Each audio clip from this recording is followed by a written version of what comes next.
মহাবিদ্যালয়ৰ ভিতৰতেই দুই ছাত্ৰ-ছাত্ৰী অপকৰ্মত লিপ্ত।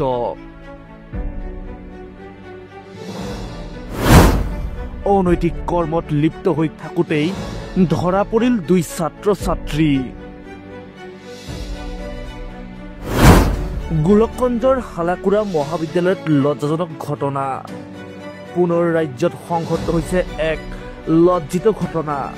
গোলকগঞ্জৰ হালাকুৰা মহাবিদ্যালয়ত পাঠদান চলি থকাৰ মাজতেই দুই ছাত্ৰ-ছাত্ৰীয়ে শ্ৰেণীৰ ভিতৰতেই অপকৰ্মত লিপ্ত হোৱাৰ অৱস্থাতেই হাতেলোতে ধৰা পেলাই এগৰাকী প্ৰবক্তাই।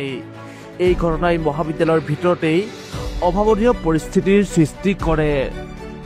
দুপৰীয়া 12 মান বজাত আমাৰ হালাকুৰা মহাবিদ্যালয়ত আমাৰ এজন ছাত্ৰ আৰু ছাত্ৰীয়ে যি অশ্লীল কাৰ্য কৰিছিল গ্ৰীণ ৰুমত, এইটো বেয়া ধৰণৰ ঘটনা হৈছে।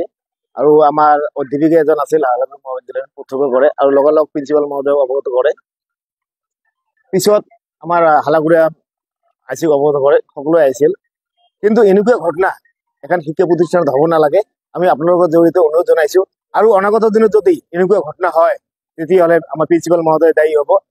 আমাৰ বিশেষকৈ আমি আপোনালোকৰ দৃষ্টিৰে আমি ক'ব খুজিছো যে বিয়ে পাতিবলৈ হ'লে হালাকুৰা কলেজত আহক, নহ'লে ভালপোৱা কৰিবলৈ হালাকুৰা কলেজত। এনেকুৱা ঘটনা হৈ আছে নেকি? কিন্তু এনেকুৱা ঘটনা এখন শিক্ষা প্ৰতিষ্ঠানত হ'ব নালাগে। তাৰ কাৰণে আমি সকলোকে অনুৰোধ জনাইছো।